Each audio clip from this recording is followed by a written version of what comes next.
Yo, Flexcast, we back with our next guest, man. And I told y'all, we only talk to the movers, the shakers, and the tastemakers. I have a man here, my brother here, who fits every last one of those descriptions. I've seen him move, I've seen him shake, and I've seen him taste make. I appreciate you being here. I appreciate you taking your time to come out and talk to us. Go ahead, introduce yourself and tell the people what you do, man. No, I appreciate, y'all having me. This is an honor for me to be down here and what everything's going on with Darwood Studio. It's real talk. But yeah, Nook Turner, Austinite, do music, do community work. I represent everything that's progress for Black people in the city. I like even the struggle. But fighting to get us to the point where we're not surviving, we're thriving. Thriving, yes, I like that. And since we've been in survival mode so long, it's been hard for us to advance as Black people because it's hard when everybody fighting for crumbs. Exactly. And so fighting to get to the point where we got the resources and we got what we need to actually thrive and be great. Everybody clap it up for Nook Turner, man. He's in the building. And everything, what y'all just heard in a snippet still doesn't do justice to how I've seen this brother move around the city. You know, when you start to actually move around, you realize who's doing it online and who's doing it in real life. That part. And you one of those people that I never, ever had a question about if you was stepping in real life for Black people in Austin, Texas. You operate one of the, I would say probably one of the biggest Black music festivals here called Jump On It. And I want you to tell the people like how that went from an idea, because it's been a long time in the making. How did that go from an idea to like an annual festival that everyone's excited for every year? Jump On It is big here. That's like that's a huge festival for us. Jump On is my gift and my curse. Okay. So Jump On It was started when I was 15, turning 16, and the whole idea was wanted people to. I got phone calls. Sorry about that. Hey, he's busy. I wanted people to jump on the bandwagon of reclaiming our neighborhood. Yeah. This was pre-gentrification in Austin, and the late great Dorothy Turner always said East Austin is gonna change, and it's not gonna be all us. And that was the whole situation. We wanted people to come back to the community and utilize it, understand the value before the others came in and realized the value. So what we're going through right now in 2023 is other people bringing to fruition what the value was that we didn't really get a chance to see. And so Jump On It was bring everybody back out to the park under the auspices of entertainment and a concert, but it really was a smokescreen to say, let's come together, let's share resources, and let's figure out how we can really do what we do. And it's much more than a concert. It's there are people there signing people up for community services. Absolutely. There are jump houses. There's food. There's rides for kids. Like it really is a full-fledged family. Oh, even outside of that, see, that's what I'm saying. It's all a smokescreen because you can't really tell your enemy what you're doing. At all. The deer can't go or the gazelle can't go and tell the lions, hey, this is what we plotting over here. They gotta. So, and it's sad that we on the side of being the hunted instead of the hunter. Right. But what make Jump On It unique is a lot of the youth and individuals that are there. The concert was the incentive for them to do the other stuff. So we have it set up where our youth group have to go through training, workshops. We take kids through the criminal justice system and get them cleared and all that. So what you see at the concert, you may see 500 teens out there. Most of them went through our educational program. And we said, if you go through this program, you get a chance to meet this celebrity. You get a chance to be behind the scenes. You get a chance. So what normal people see us is festival and everybody's outside and it is that, but we really changed lives in that process. Absolutely. And what was crazy, like one of our Jump On It's we partnered with the health department. And they came to us after that because they did HIV and STD testing. Nice. And at this one particular event, that we had testing that 48% of the people got tested was positive. Wow. And that was when we was like, awareness. I don't know if this is clean. I got to stay clean. No, this is adult podcast. Yeah. But I was like, I don't know if I don't know. It just was crazy to look and see. And at this event, we had about 2,000 people out there. And to say that about half of them was positive for, STD or HIV. Right. Was like, and it was all Black and brown youth, majority Black.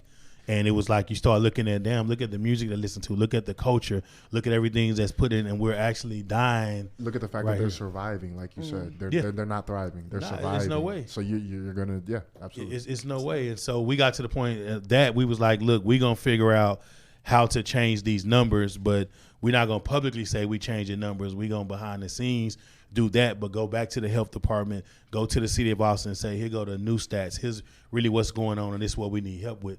And that's what Jump On has been able to do. We're 25 years old. We turned 25 last year. We'll be 26 this May. And let's clap it up. This month. Let's clap it up for that, man. I'm tripping. Jump On it, 26 years this month, man. Yeah. That's not easy to do, and every year is something that people get excited about.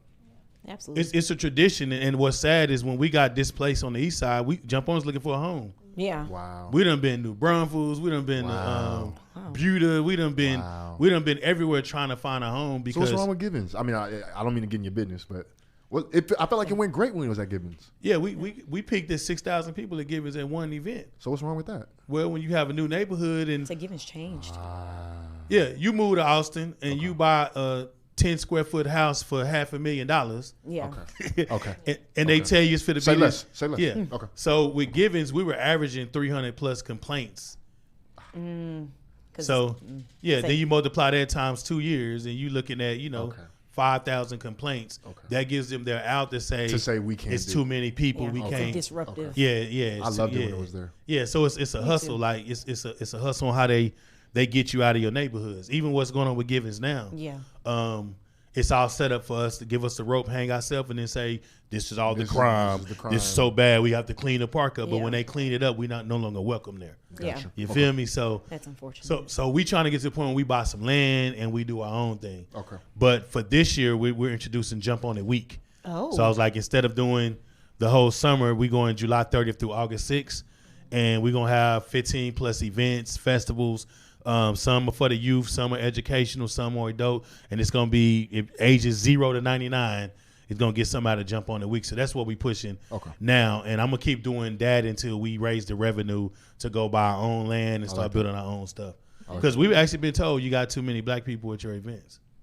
Yeah, like we not hearing that, man. We're not hearing that. I mean, it's what we've been told. Yeah, like, but why is it a problem? Because it's a safety issue. Yeah. You know, why is that more of a safety issue than any other race that come to these You're events? educating too many black people at your event, and you're putting too many black people in a position to be better or be powerful. They don't want us to see us being great. And that's the thing about Austin is we'll celebrate people that's thriving in Austin that's not from here, then we'll celebrate people that's born and raised in the soil here. And it's like once we wake up as blacks in the city and realize that we built one of the greatest cities on earth and we take advantage of that, they won't be able to control what's going on because everything that makes Austin was on the backs of blacks. Yeah, from the technology to the music to the culture to everything that makes Austin this top 50 city, everything 100% was done on our backs first. Before Hispanics came and before all of that, you had the indigenous and you had the post-slavery. We made this what this city is.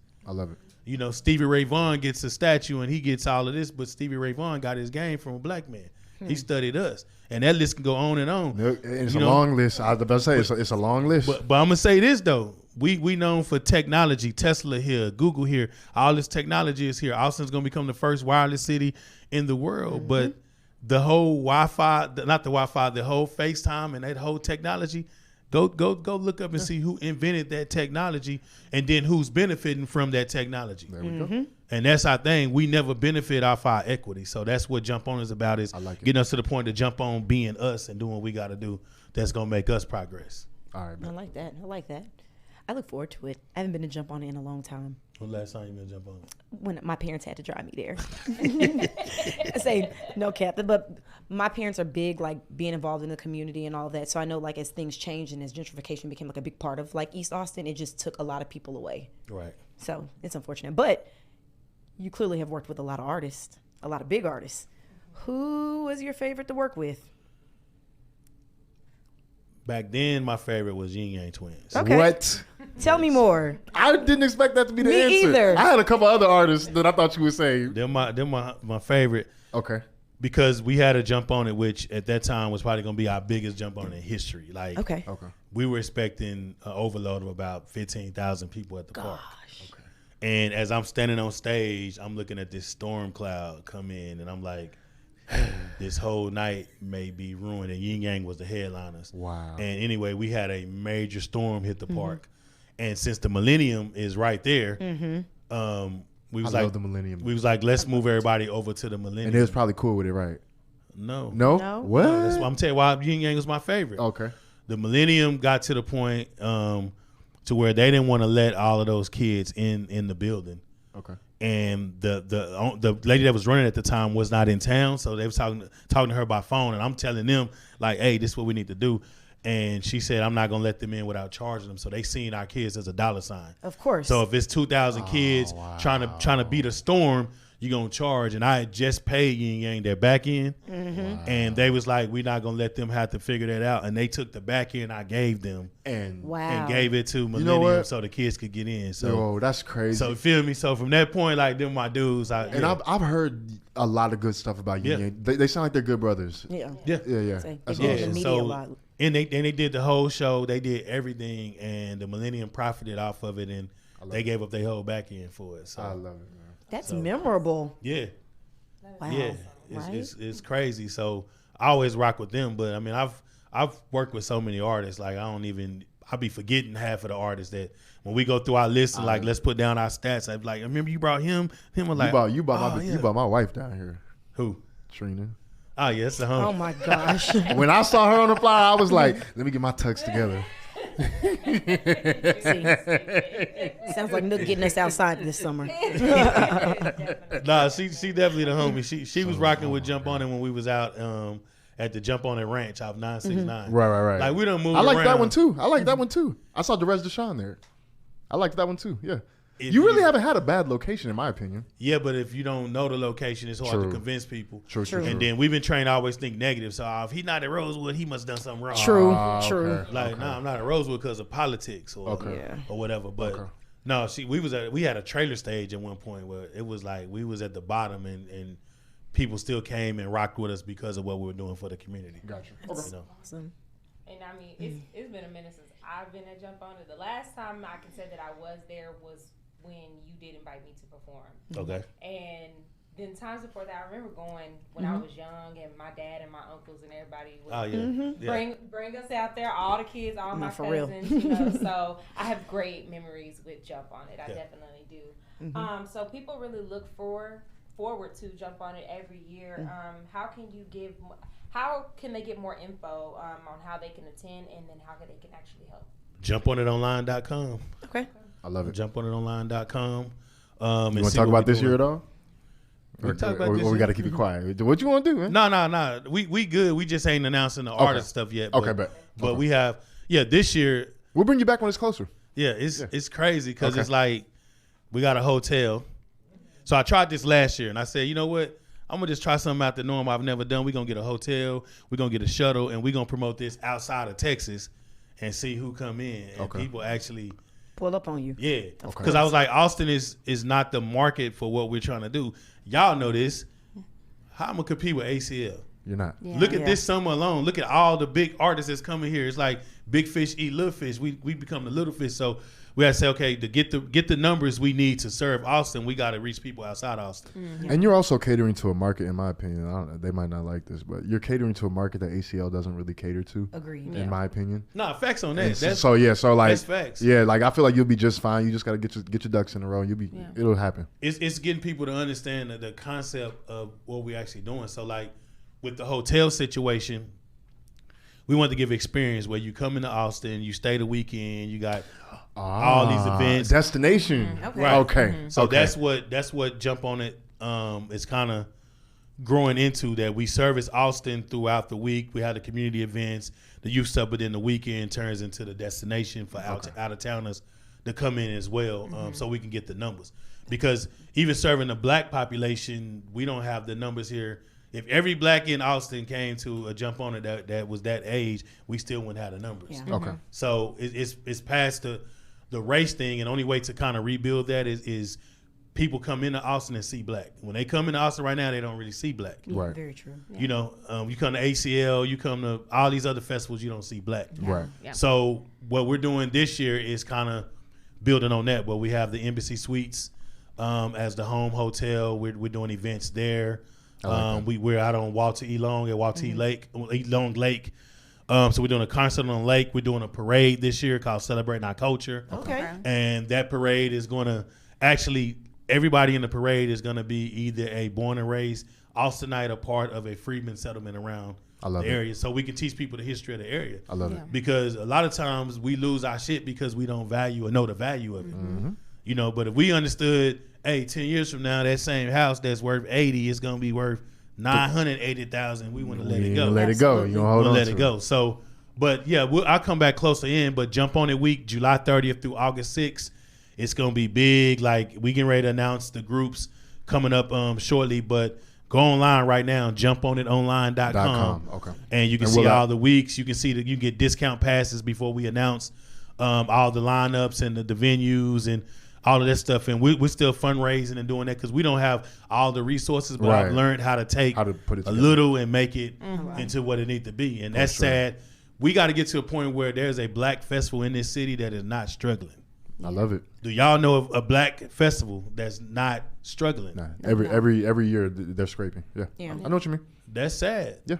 That's sad. So look at what y'all doing at Dawa Studios and what Shaka got going. Is like, it's so commendable to what we need. And go to Houston. What are there any black-led festivals there that are not struggling?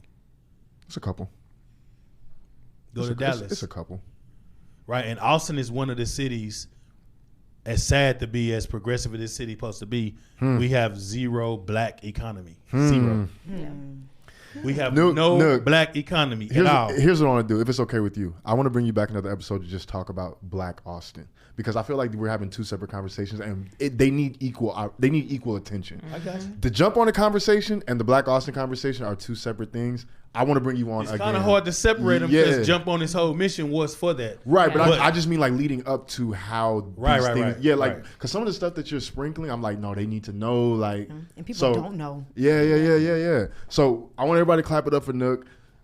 Yes, definitely. The next time you come on here, we're going to have a little bit more in-depth conversation about like why this stuff is important. I kind of wanted to bring you on to talk about Jump On It. I think, in my opinion, also just seeing you, like, I've been to like meetings and like get-togethers where Nook is just like dropping all these gems that people just the same way he was today. Like people don't know a lot of the history that he drops, and I appreciate you coming by and doing that today. Yeah, you got to bring me back because I got to talk about the Nook box. Absolutely. Okay. You know what I'm saying? I'm an artist. Okay. So that was one of the reasons Jump On It was started, because I'm an artist. Okay. And that's why I said earlier, Jump On has been the gift and the curse, because I got caught into promoting and doing the community stuff, and I put my artistry on the background. Okay. So I got an album coming out. And then speaking of Trina, me and Trina got a song. Okay. You better leave my. We got a song. I did a record with it. I'm messing with you. So yeah, me, her, and Mo3 got a record that. Hey, long live.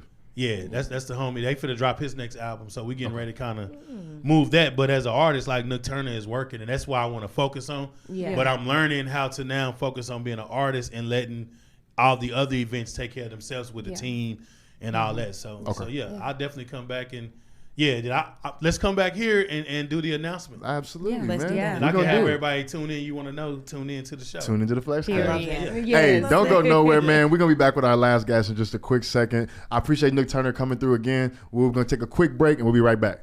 Yo. What's in the box? So